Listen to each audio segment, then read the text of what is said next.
தமிழர் மதுராந்தா, இந்திக்காரர் தமிழ் போலா.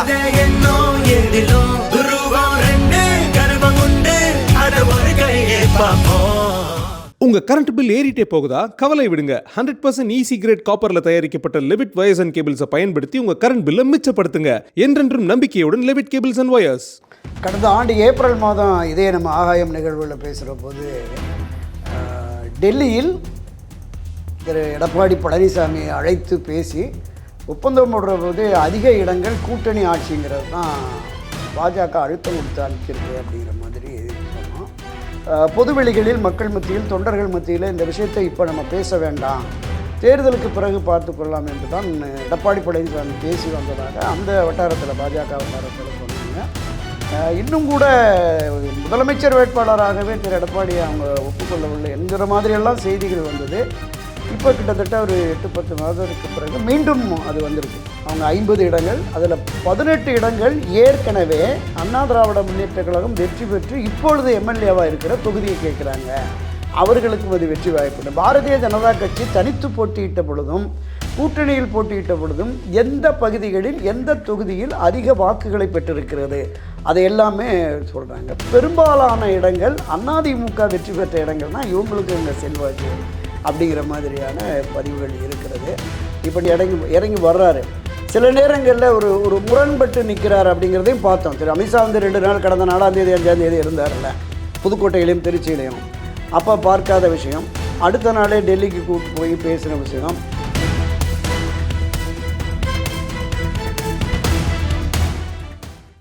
HiQE campus NEET crash 2026 revision attack. எங்க டீச்சர்ஸ் உங்க டைம்ல இந்தியா ரேட்ல. உடனே ஜாயின் பண்ணுங்க. வெறும் ரூபாய் 4720 மட்டுமே. வணக்கம் ஆகாயம் நண்பர்களே.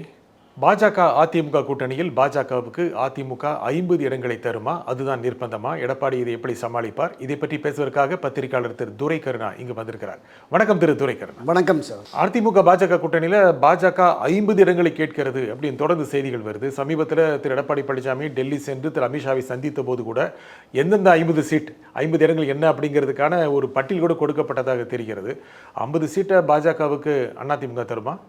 கடந்த ஆண்டு ஏப்ரல் மாதம் இதே நம்ம ஆகாயம் நிகழ்வுகளில் பேசுகிற போது டெல்லியில் திரு எடப்பாடி பழனிசாமி அழைத்து பேசி ஒப்பந்தம் போடுற போது அதிக இடங்கள் கூட்டணி ஆட்சிங்கிறது தான் பாஜக அழுத்தம் கொடுத்து அனுப்பிச்சிருக்கு அப்படிங்கிற மாதிரி சொன்னோம். பொதுவெளிகளில் மக்கள் மத்தியில் தொண்டர்கள் மத்தியில் இந்த விஷயத்தை இப்போ நம்ம பேச வேண்டாம், தேர்தலுக்கு பிறகு பார்த்து கொள்ளலாம் என்று தான் எடப்பாடி பழனிசாமி பேசி வந்ததாக அந்த வட்டாரத்தில் பாஜக வட்டாரத்தில் சொன்னாங்க. இன்னும் கூட முதலமைச்சர் வேட்பாளராகவே திரு எடப்பாடியை அவங்க ஒப்புக்கொள்ளவில்லை என்கிற மாதிரியெல்லாம் செய்திகள் வந்தது. இப்போ கிட்டத்தட்ட ஒரு 8-10 மாதத்துக்கு பிறகு மீண்டும் அது வந்திருக்கு. அவங்க 50 இடங்கள், அதில் 18 இடங்கள் ஏற்கனவே அண்ணா திராவிட முன்னேற்ற கழகம் வெற்றி பெற்று இப்பொழுது எம்எல்ஏவாக இருக்கிற தொகுதியை கேட்குறாங்க. அவர்களுக்கும் அது வெற்றி வாய்ப்பு. பாரதிய ஜனதா கட்சி தனித்து போட்டியிட்ட பொழுதும் கூட்டணியில் போட்டியிட்ட பொழுதும் எந்த பகுதிகளில் எந்த தொகுதியில் அதிக வாக்குகளை பெற்றிருக்கிறது அதை எல்லாமே சொல்கிறாங்க. பெரும்பாலான இடங்கள் அதிமுக வெற்றி பெற்ற இடங்கள்னால் இவங்களுக்கு இங்கே செல்வாக்கு அப்படிங்கிற மாதிரியான பதிவுகள் இருக்கிறது. இப்போ நீங்கள் குறிப்பிட்டது மாதிரி எந்தெந்த தொகுதிகள் உத்தேச பட்டியல் எல்லாமே கொடுத்துட்டாங்க. 70 தொகுதிகளை தேர்ந்தெடுத்து அதில் 50 தொகுதிகளை பட்டியலாகவே கொடுத்துருக்கிறார்கள். இவையெல்லாம் எங்களுக்கு வேண்டும் அப்படிங்கிற மாதிரி. இன்னொரு தரப்பு என்ன சொன்னாங்கன்னா 150 தொகுதிகளை அதிமுக எடுத்துக்கொள்ளட்டும், மிச்சம் உள்ள 84 தொகுதிகளில் என்டிஏட்ட கொடுக்கட்டும், நாங்கள் எங்களுடைய அலைன்ஸ் பார்ட்னர்ஸ்க்கெல்லாம் கொடுத்துட்றோம் அப்படிங்கிற மாதிரி ஒரு பேச்சு நடந்ததாகவும், ஆனால் பாட்டாளி மக்கள் கட்சி தேமுதிக வந்து அதிமுகவோடு நாங்கள் பேசி எங்களை இடங்களை வாங்கிக்கிறோம் அப்படின்னு சொல்லி தான் ஒரு 17-18 இடம் பாட்டாளி மக்கள் கட்சி அன்புமணி பிரிவுக்கு. பெரியவர் ராமதாஸ் இன்னும் அதற்கான முயற்சியில் ஈடுபடுறாரான்னு தெரியலை. அப்பா பையனோட பேசி கொண்டு வந்துடுவாங்க இந்தியா, அதற்கான பேச்சுவார்த்தையும் தொடங்கி இருக்கிறது அப்படிங்கிற மாதிரி சொல்கிறாங்க. ஆனாலும் அவர் ஒரு 25 இடங்கள் கேட்டு 17-18 இடங்களை ஒப்புக்கொண்டதாக அதுவுமே வதந்திகளாக தான் வருது. இன்னும் 2 தரப்புமே சொல்லலை. தேமுதிகவுமே 15 இடங்கள் ஒரு ராஜ்யசபா. இன்னொரு தகவல் என்னென்னா, ராஜ்யசபா கொடுக்குறதோட ஒரு இணை அமைச்சர் துணை அமைச்சர் ஏதாவது டெல்லியில் கிடைச்சா பரவாயில்லன்னு தேமுதிக தரப்பில் பேசுகிறாங்க அப்படின்னு அவங்க விருப்பம் ஆசை பேச்சுவார்த்தைகள் இருக்கிறது. இந்த பக்கம் திமுக தரப்புலையும் ஒரு அனுசரணையான போக்கு இருக்குது. இப்போ கேப்டனுடைய குரு பூஜை விழாவுக்கு திமுக தரப்பில் எல்லாருமே வந்திருந்தாங்க, நம்ம பார்த்தோம். இந்த தரப்புலையுமே பேசிகிட்டு இருக்காங்க, 2 தரப்புலையும் பேசிகிட்டு இருக்காங்க. ஜனவரி 9ஆம் தேதி இந்த கடலூர் மாநாட்டில் நிச்சயமாக நாங்கள் அறிவிச்சிருவோம்னு சொன்னாங்க. இப்போ அது கடந்து போயிடுச்சு. பிப்ரவரியில் தான் அந்த அறிவிப்பு வரும். சரியான சமயத்தில் சொல்லுவோம் அப்படின்னு. அதுதான் மிக தேர்ந்த தெளிந்த அரசியல்வாதியாக திருமதி பிரேமலதா விஜயகாந்த் இருக்கிறாருங்கிறது நம்ம இதிலிருந்து பார்க்குறோம். நீ 1% 1% இல்லை, 234 தொகுதிகளிலும் ஓரளவுக்கு ஒரு கணிசமான வாக்குகள் அவங்களுக்கு இருக்கிறது என்கிற அடிப்படையில் தான் அவங்க தங்களுடைய அந்த பேர வலிமையை அதிகப்படுத்துகிற விதத்தில் பண்ணிகிட்ருக்காங்க. அப்போ திராவிட முன்னேற்ற கழகம் நம்ம பல பதிவில் பேசுகிற மாதிரி அவங்க தேர்தல் பணியை ஓராண்டுக்கு முன்பே தொடங்கிட்டாங்க. 2024 நாடாளுமன்ற தேர்தல் முடிந்து ஒரு வாரம் 10 நாளையே 200+ன்னு வெல்வோம் 200 படைப்போம் வரலாறுன்னு களத்தில் இறங்கிட்டாங்க.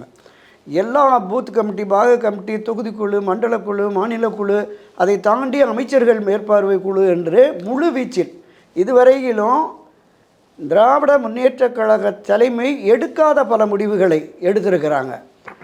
முதலமைச்சர் திமுக தலைவர் திரு ஸ்டாலின் அவர்களே இந்த பெண் அமைப்புன்னு ஒரு அமைப்பு சொல்கிறாங்கல்ல, ஒரு 70க்கும் மேற்பட்ட தொகுதிகளில் நமக்கு வெற்றி வாய்ப்பு குறைவாக இருக்கிறது அப்படின்னு அந்த 70 தொகுதிகளைச் சேர்ந்த நிர்வாகிகள் பூரா உடன்பிறப்பே வா அப்படின்னு அழைச்சி பேசியிருக்கிறார். வெற்றி முக்கியம், வெற்றி பெற்றால்தான் நீங்கள் வரணும்னு அமைச்சர்கள்ட்ட ஒவ்வொரு அமைச்சருக்கும் 10 தொகுதி 12 தொகுதி கொடுத்துட்டாங்க. கடந்த காலங்களில் கிட்டத்தட்ட 2019 வரையிலுமே 1957 தொடங்கி எந்த தேர்தல் என்றாலும் தேர்தல் நிதி வசூலை திமுக கடைப்பிடிக்கும். அந்த மாவட்ட வாரியாக தொகுதி வாரியாகலாம் 5 லட்சம் கொடுத்தாங்க, 7 லட்சம் கொடுத்தாங்கன்னு முரசொலியில் பட்டியல் வரும். 2019 திரு தயாநிதி மாறன் தான் தாத்தா தேர்தல் செலவெல்லாம் நம்ம பார்த்துக்கலாம், இனிமேல் கட்சியினர்கிட்ட வாங்க வேண்டாம் அப்படின்னு அது உடைச்சி அவங்க பண்ணாங்க.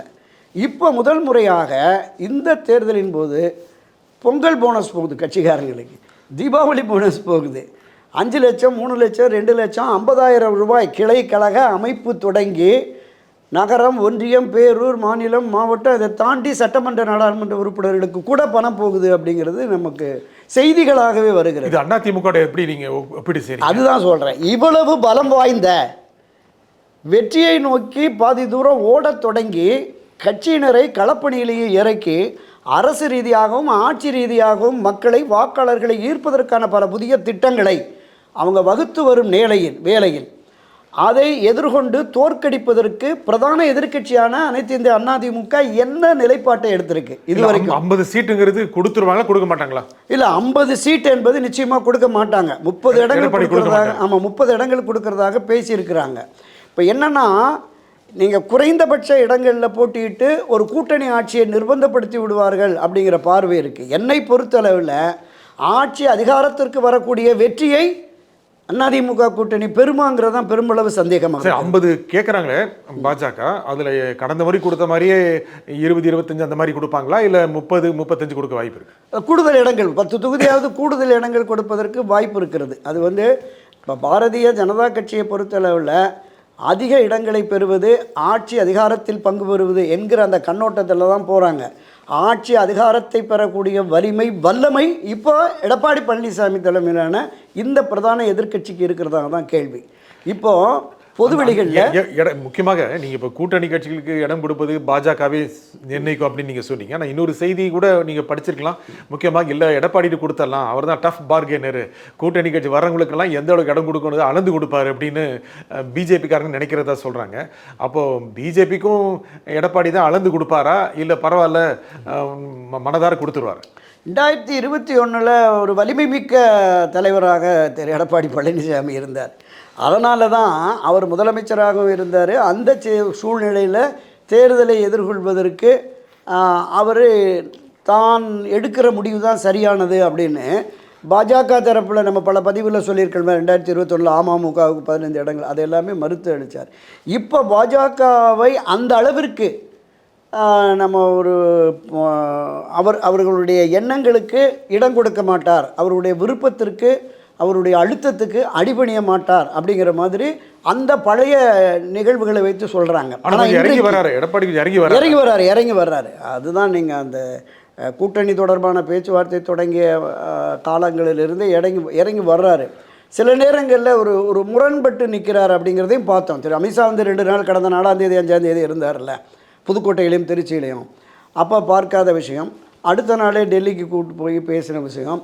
டெல்லியில் வந்து திரு ஓபிஎஸ் திரு சசிகலாவுக்கு அதிமுக இடமே இல்லை என்று பேசிய விஷயம். ஏன்னா அவர்களுக்கு இடமளிக்க வேண்டும் என்பதுதான் பாஜகவினுடைய அவங்களுடைய விருப்பமாகவும் எண்ணமாகவும் இருக்குது. அது தொடர்பாக தான் அழுத்தம் கொடுத்து கொண்டே இருக்கிறார்கள். இதில் பாரதிய ஜனதா கட்சிக்கும் எடப்பாடி பழனிசாமிக்கு இடையே மீடியேட்டராகவே திரு எஸ்பி வேலுமணி இருக்கிறாரு. ஏன்னா தொடக்க முதலே பாஜகவோடு மிக நெருக்கமாக இருந்தது ஒன்று இந்த பக்கம் திரு ஓபிஎஸ், இன்னொன்று அந்த பக்கம் திரு எஸ்பி வேலுமணி தான்.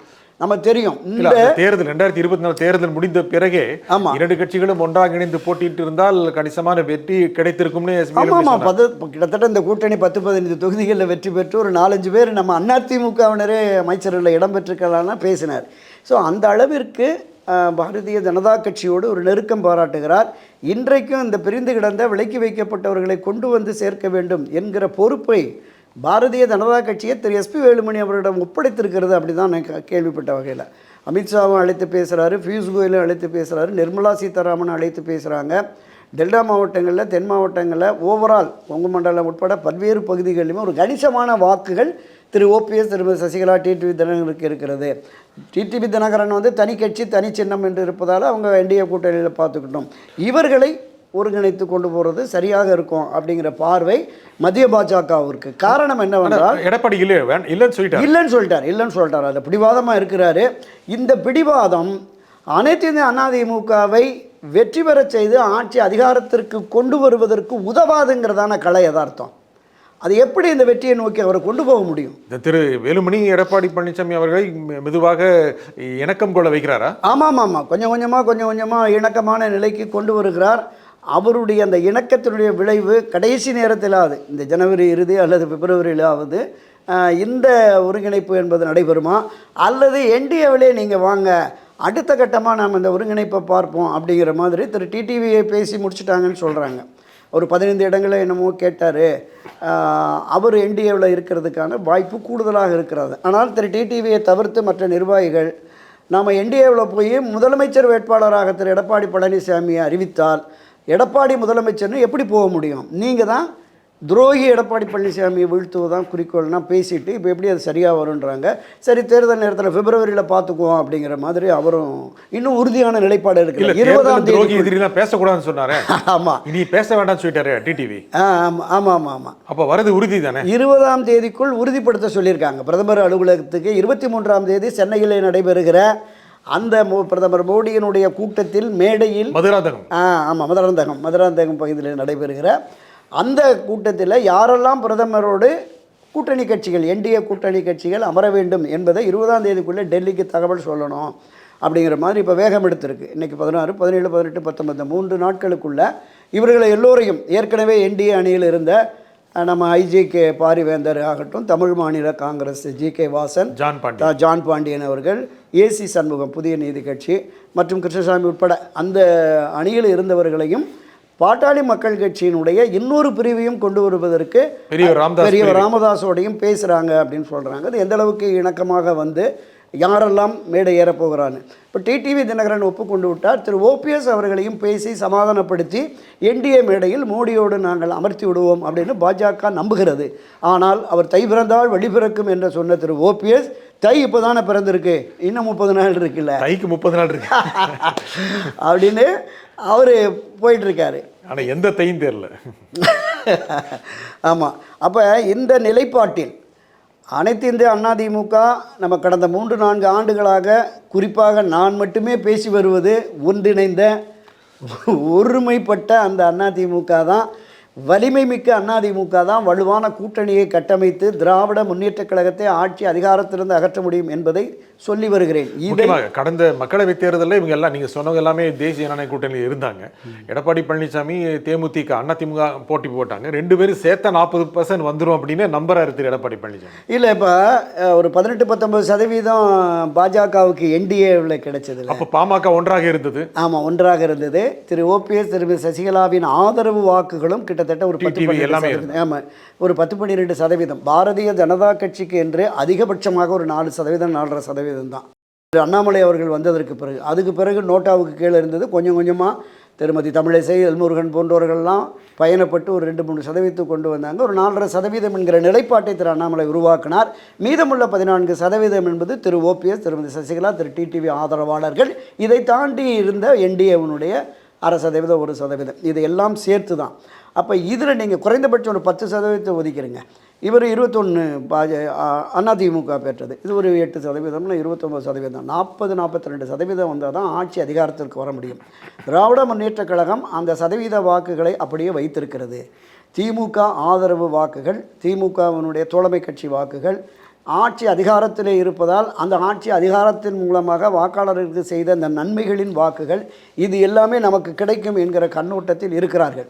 ஒருபுறம் திராவிட முன்னேற்றக் கழகத்திற்கு எதிரான மனநிலை, ஆட்சி அதிகாரத்திலிருந்து அவர்களை அகற்ற வேண்டும் என்கிற மனநிலை பொதுவெளிகளில் இருக்கிறது. நம்ம பல பதிவுகளில் குறிப்பிட்டது மாதிரி பல்வேறு தரப்பினரும், ஆசிரியர்கள், அரசூழியர்கள், மருத்துவர்கள், செவிலியர்கள், துப்புரவு பணியாளர்கள் உட்பட பலரும் களத்தில் இருக்கிறாங்க. இப்போ அங்கன்வாடி பணியாளர்கள், டாஸ்மாக் பணியாளர்கள் என்று பலருமே போராட்ட களத்தில் இருக்கிறாங்க.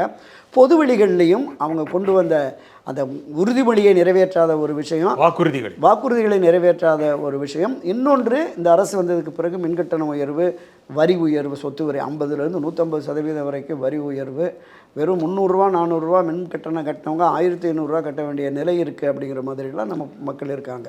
அப்போ இந்த எதிர் மனநிலையை தங்களுக்கு சாதகமாக்கி ஆட்சி மாற்றத்தை கொண்டு வருவதற்கு உரிய வாக்கு சதவீதமும் இல்லைங்கிறதான் யதார்த்தம். திரு பழனிசாமி என்ன நினச்சார்? எடப்பாடி பழனிசாமி தாவேக்கா வந்துருச்சுன்னா இதை நம்ம சரி பண்ணிடலாம், இந்த இடைவெளியை, அவருக்கு ஒரு 10-12% இருந்துச்சுன்னா இந்த இடைவெளியை சரி பண்ணிடலான்னு அவங்க லாக் பண்ணிட்டாங்க, வர முடியாதுன்னு. இப்போ ஏதோ ஒரு புதியதாக போகுது, இந்த ஜனநாயகனை வச்சியும் சிபிஐ விசாரணை வச்சும் ஒரு நெருக்கடி கொடுக்குறாங்கன்னு. அது அரசியல் ரீதியான நெருக்கடியா அப்படிங்கிறது நமக்கு தெரியலை, அதை நம்ம கடந்து போயிடுவோம். ஆனாலும் கூட இங்கே வருவதற்கு வாய்ப்பில்லை. பாரதிய ஜனதா கட்சியோடு பேச்சுவார்த்தை, 2 சுற்று பேச்சுவார்த்தை, டெல்லியில் 2 கட்ட பேச்சுவார்த்தை, அமித்ஷா அந்த பட்டியலெல்லாம் இங்கே இருக்கிற பொறுப்பாளர்களை வைத்து, மாநில பொறுப்பாளர்களை வைத்து எதெல்லாம் கூடுதல் வெற்றி வாய்ப்புங்கிறத டிக் பண்ணி அவர் இதெல்லாம் கொடுக்கணுங்கிற மாதிரியே திரு எஸ்பி வேலுமணிகிட்ட சொல்லி அவர்கிட்ட ஒரு பட்டியல், எடப்பாடிட்ட ஒரு பட்டியல் கொடுத்து அனுப்பிச்சிட்டாங்க. யார் பவர்ஃபுல், எடப்பாடியா எஸ்பி வேலுமணியா? எஸ்பி வேலுமணி தான் அந்த கூட்டணியை உறுதிப்படுத்துவது. பாஜக கூட்டணியை தொடக்க முதலே அவர் தான். திரு எடப்பாடி கூட நம்ம சொன்னோம்ல, எப்போ சட்டமன்றம் நடந்துக்கிட்டு இருக்கு, இப்போ எதுக்குப்பா டெல்லியில் போய் பண்ணால் அவசரம் பார்த்துக்கலாங்கிற போது, இல்லை நான் ஃபிக்ஸ் பண்ணிட்டேன் டைம், அமித்ஷாட்ட ஃபிக்ஸ் பண்ணிட்டேன், என்டிஏனுடைய ஹெட்டிட்ட ஃபிக்ஸ் பண்ணிட்டேன், இப்போவே நம்ம தொடக்கத்திலே போனால் தான் சரியாக வரும்னு கொண்டு போய் பண்ணிட்டார். ஆக எஸ்பி வேலுமணி தான் பண்ணிகிட்ருக்கார். ஆனால் இந்த பொறுப்பு பொதுச் செயலாளருக்கு தான் பொறுப்பு. என்டிஏனுடைய தமிழகத்தின் தலைமை பொறுப்பை திரு எடப்பாடி பழனிசாமிகிட்ட ஒப்படைச்சிட்டதுனால யாருக்கு எத்தனை தொகுதிகள், எந்தெந்த தொகுதிகள் என்பதை இறுதிப்படுத்தக்கூடிய அந்த நிலை என்பது திரு எடப்பாடிட்டு தான் இருக்குது, அதில் மாற்று கருத்தே இல்லை. திரு எஸ்பி வேலுமணிக்கு பாஜக முக்கியத்துவம் தருவது எதற்காக? எடப்பாடிக்கு மாற்றாக கொண்டு வந்துடுவோம் அப்படிங்கிற மாதிரி ஒரு நெருக்கடியா? இல்லை, திரு செங்கோட்டையன் அவர்களை அழைச்சி டெல்லியில் பேசுகிற போது ஆல்டர்னேட்டிவாக அடுத்து எஸ்பி வேலுமணி தான் தூக்க போகிறாங்க அப்படின்னு டெல்லி பாஜகவில் இங்கேருந்து ஆட்களுமே சொன்னாங்க. மிக நெருக்கமாக இருக்கிறவர், இணக்கமாக இருக்கிறவர், ஒரு ஃப்ளெக்சிபிள் பர்சன் எஸ்பி வேலுமணி. இன்னொன்று, அவர் ஓரளவுக்கு அதிகாரம் மிக்கவராகவும் அதிமுகவில் இருக்கிறார். கிட்டத்தட்ட 32 சட்டமன்ற உறுப்பினர்கள் அவருடைய ஆதரவாளர்கள் இருக்கிறாங்க.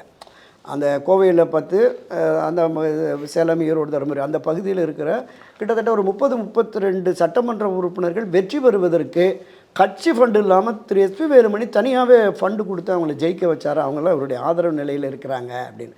ஸோ இந்த விஷயங்கள்லாம் தெரிஞ்சதுனால தான் பாஜக இவரையும் கையில் எடுத்திருக்கு. திரு எடப்பாடிக்கு எதிராக அவரை கொண்டு பயன்படுத்துவாங்களாங்கிறது நம்ம காலப்போக்கில் தான் தெரிய வரும். திரு எடப்பாடியினுடைய இந்த பிடிவாதம் தொடருமே என்றால் எந்த நிலைக்கும் பாஜக போகுதுன்னு தான் என்னோட பார்வை. ஆனால் தேர்தலுக்கு ஒரு 2 மாதம் தான் இருக்குது, கிட்டத்தட்ட 3 மாதம், 2 மாதத்தில் தேர்தல் குறித்த அறிவிப்பு வந்துடும். முதல் வாரத்தில் வந்துடும், பிப்ரவரி கடைசியிலே வந்துடும். ஏன்னா ஏப்ரலில் தேர்தல் நடத்தணுங்கிற மாதிரி ஒரு மார்ச் முதல் வாரம் தான் கொடுப்பாங்க மேக்ஸிமம். வந்துடும். ஏப்ரல் மத்தியில் புத்தாண்டுக்கு அப்புறம் தேர்தல் நடக்க வாய்ப்பு இருக்குது. அப்படி பார்க்க போனால் தேர்தலுக்கு சரியாக 3 மாதங்கள் தான் இருக்குது. இதில் இருக்கும்போது ஒரு மாற்றாக எஸ்பி வேலுமணியை பாஜக இப்போதைக்கு நினைக்க வாய்ப்பில்லை. ஆனால் இந்த நீங்கள் சொன்ன மாதிரி ஒரு வாரம் 10 நாளுக்குள்ளே கூட்டணியை ஃபைனல் பண்ணி ஆகணும் அப்படிங்கிறத தீர்மானிக்கக்கூடியவராக, அதை நோக்கி டைரக்ஷன் கொடுக்கக்கூடியவராக வேலுமணி இருப்பார்ல?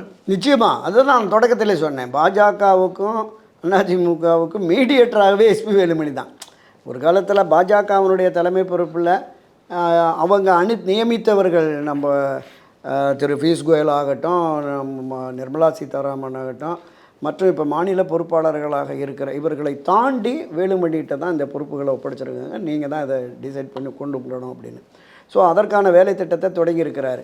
அப்போது என்டிஏவில் பயணித்தவர்களை பாஜக தான் பேசி முடிவு பண்ணணும் அப்படின்னு சொல்லி திரு எடப்பாடி பழனிசாமி தன்னுடைய பொதுக்குழு கூட்டத்திலே சொல்லிட்டாங்க. நாங்கள் எங்களோட பாஜக இருக்குது, பாஜகவோடு பயணித்த அந்த என்டிஏவில் 2024 பயணித்தவர்களை அவங்கள தான் கொண்டு வரணும் அப்படின்னு. இப்போ என்டிஏவில் இருப்பவர்களுக்கும் சேர்த்து பாஜக சீட்டு கேட்டதுன்னா இன்னும் கூடுதலாக அவர் கொடுக்க வேண்டிய நிலை இருக்கும். இப்போ திரு தேமுதிகவுக்கு எவ்வளோ இடங்கள் கொடுக்குறாங்க, 15 12ங்கிறாங்க, இவங்க ஒரு 6 இடம் வரைக்கும் கொடுக்கலாம், ராஜ்யசபா கொடுக்கலாங்கிற மாதிரி பேசி கொண்டிருப்பதாக நமக்கு தகவல்கள் இருக்குது. அப்போ 18, 24, 25 தொகுதிகள் போக மீதம் பாஜகவுக்கு எவ்வளவு போக போகுது? இவங்க வந்து 160 அல்லது 170 இடங்களில் நிற்கணுங்கிற மாதிரி அதிமுக விருப்பப்படுகிறது அப்படின்னு சொன்னாங்க. அப்போ 160ன்னு வச்சுக்கிட்டேன்னா 40, 34, 74 மீதம் இருக்குது. அந்த 74 தொகுதிகளில் இவர்கள் எல்லோருக்குமே பகிர்ந்தளிக்க இந்த 170 தான் பாஜக தேமுதிகவுக்கு அதிமுக கொடுக்கணும். இப்போ மீதம் உள்ள தொகையை என்டிஏ போகிறபோது அவங்க 2 தொகுதி, 5 தொகுதி, 4 தொகுதின்னு ஒரு 10 தொகுதி போக மிச்சம் 10, 40 தொகுதிகளில் பாஜக நிற்கலாங்கிற மாதிரி விருப்பம் இருக்கும். அது எப்படியுமே நமக்கு இன்னும் ஒரு வாரம், இந்த மாதம் இறுதிக்குள் நமக்கு அது தெரியும். பிரதமர் அந்த கூட்டத்துக்கு வருவதற்கு முன்னால், அந்த மாநாடு மதுராந்தகம் அருகே நடக்க போகின்ற மாநாட்டுக்கு வருவதற்கு முன்னால், பொதுக்கூட்டத்துக்கு வருவதற்கு முன்னாலேயே கூட்டணி செட் ஆகுமா பாஜக அதிமுகவில்? இல்லை, செட் ஆவதற்கான வேலை திட்டத்தை தொடங்கிட்டாங்க நேற்று இரவு. ஆனால் ஓபிஎஸ் சசிகலாவை பற்றின குழப்பம் இன்னும் இருக்குல்ல. எடப்பாடி பழனிசாமி நேரடியாக நிராகரித்து விட்டாலும் அவர்களை கட்சியில் ஏற்றுக்கொள்வதற்கு எடப்பாடி பழனிசாமி நிராகரித்து விட்டார். அவர் தனி அமைப்பாக, திரு ஓபிஎஸ் தனி அமைப்பாக வந்தால் அது எடப்பாடி பழனிசாமிக்கு நிரடலாக இருக்காது தானே? இல்லை, நிச்சயமாக என்டிஏ அணியில் நம்ம அவங்கள டிடிவி தினகரனையும் திரு ஓபிஎஸ் அவர்களையும் என்டிஏ அணியில் இணைச்சிடலாம் அப்படின்னு நீங்கள் குறிப்பிட்டது மாதிரி தனி கட்சியாக தொடங்கி அதை பதிவு செய்து அதன் பிறகு என்டிஏ அணியில் வந்து அவங்க சின்னம் பெறுவது என்பது இந்த இடைக்காலத்தில் சாத்தியமாங்கிறது மிகப்பெரிய கேள்விக்குறியாக இருக்கிறது. அப்போ எந்த அடிப்படையில் என்டிஏவுக்கு வரவார் அப்படிங்கிறது. ஆனால் தொடர்ந்து திரு அமித்ஷா ஆகட்டும், திரு மோடி ஆகட்டும், தொடர்ந்து தன்னை புறக்கணித்ததால், தனக்கான முக்கியத்துவத்தை கொடுக்காததால் எனக்கு தன்மானம் பெரிதுன்னு வெளியில் வந்துட்டார். அப்போது அமித்ஷாவை ஏன் போய் பார்த்தாரு அப்படின்னு கேட்டால், எப்படியாவது ஒருங்கிணைத்து விடுவார்கள். நம்மோடு பயணிக்கிற பல ஆயிரக்கணக்கான மாநில, மாவட்ட, நகர, ஒன்றிய கிளை நிர்வாகிகள் வரைக்கும் இருக்காங்க. அவர்களை அதிமுகவோடு ஐக்கியப்படுத்தி விட்டு நமக்கு கூட எந்த பொறுப்பும் வேண்டாம், ஒதுங்கிடலாங்கிற முதல்ல வந்து அந்த 2021 தேர்தல் 2026 வரைக்கும் கட்சி ரீதியான தேர்தல் டிசம்பர் வரைக்கும் இருக்குது, அந்த ஒருங்கிணைப்பை நீங்கள் கொண்டு வாங்க அப்படின்னு தான் அவர் சொன்னார். ஸோ அது சாத்தியப்படலைன்னு உடனே எப்படியாவது தன்னை நம்பி வந்திருக்கிற இவர்களை நாம் அனாதையாக விட்டுறக்கூடாது, தொடர்ந்து இரட்டைலைக்காக கட்சிக்காக அதிமுக பாடுபட்டவர்கள், 60-70 ஆண்டுகளாக பாடுபட்டவர்கள், இளைஞர்கள் 10-30 ஆண்டுகளாக பாடுபட்டவர்கள் இருக்கிறார்கள், அவர்களை வந்து நாம் விட்டுட்டு போகக்கூடாதுங்கிற அந்த கான்செப்டில் தான் இருக்கார். திரும்பவும் என்டிஏவில் போகிறது, அதில் போயிட்டு நம்ம 4 சீட்டோ 5 சீட்டோ கொடுத்து அந்த 4-5 சீட்டையும் எடப்பாடி பழனிசாமி ஆட்கள் தோக்கடிக்கிறதுக்கான வேலைகளை பண்ணிடுவாங்க. அது சாத்தியப்படாது என்கிற மனநிலையில் தான் திரு ஓபிஎஸ் இருப்பதாக நான் அறிகிறேன். ஆனால் ஓபிஎஸ் திமுக அணிக்கு போக வாய்ப்பு இருக்கா?